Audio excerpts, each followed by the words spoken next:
तो वहीं देहरादून में भारतीय जनता पार्टी के लिए 28 मई का दिन बेहद ही खास रहा है। बीजेपी के राष्ट्रीय अध्यक्ष नितिन नवीन 3 दिवसीय दौरे पर जब देहरादून पहुंचे तो कार्यकर्ताओं में भी काफी उत्साह देखने को मिला। उनके इस दौरे से आगामी 2027 उत्तराखंड विधानसभा चुनाव की तैयारियों के लिहाज से काफी महत्वपूर्ण भी माना गया।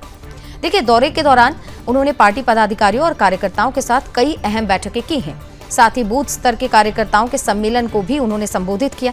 भाजपा संगठन इस दौरे को लेकर पूरी तरह से सक्रिय नजर आई।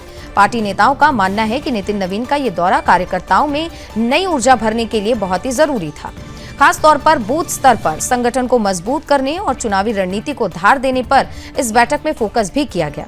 इसी बीच मसूरी विधानसभा क्षेत्र में विधायक और कैबिनेट मंत्री गणेश जोशी ने राष्ट्रीय अध्यक्ष के आगमन को लेकर पार्टी को पहले से ही तैयार कर दिया था और जब नितिन नवीन वहां पहुंचे तो उन्होंने कहा कि उनका आगमन काफी गौरव का क्षण हमारे लिए रहा है।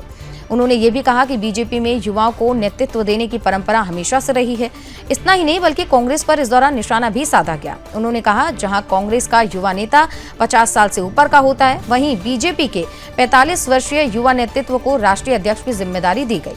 गणेश जोशी ने बताया कि राष्ट्रीय अध्यक्ष को उनका विधानसभा क्षेत्र में 3 प्रमुख कार्यक्रम जो है उन्होंने किया है और इन 3 प्रमुख कार्यक्रम के दौरान उन्होंने बूथ कार्यकर्ताओं के साथ बैठक की, नाश्ता कार्यक्रम और संगठनात्मक चर्चा जो है उन्होंने की है। उन्होंने इसे अपना सौभाग्य भी बताया कि वो यहां पर आए और 2027 की तैयारियों को लेकर उन्होंने कई अहम बैठक की है और आगे कार्यकर्ताओं को दिशा भी दिखाई है। ये आज हमारे बड़े गौरव की बात है कि हमारे युवा अध्यक्ष, जहाँ कांग्रेस का युवा 50 साल से ऊपर का होता है, हमारा वास्तव में 45 साल का नौजवान हमारे देश के राष्ट्रीय अध्यक्ष हैं और आज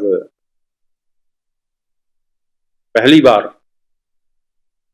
वो कल उत्तराखंड आएंगे और सौभाग्य से मेरे क्षेत्र में उनके 2-3 कार्यक्रम है। तप्तेश्वर मंदिर में आना है, फिर एक बूथ की कार्यकर्ता के यहाँ उनका नाश्ता है, तो बूथ की बैठक है, मधुबन में उनका कार्यक्रम है।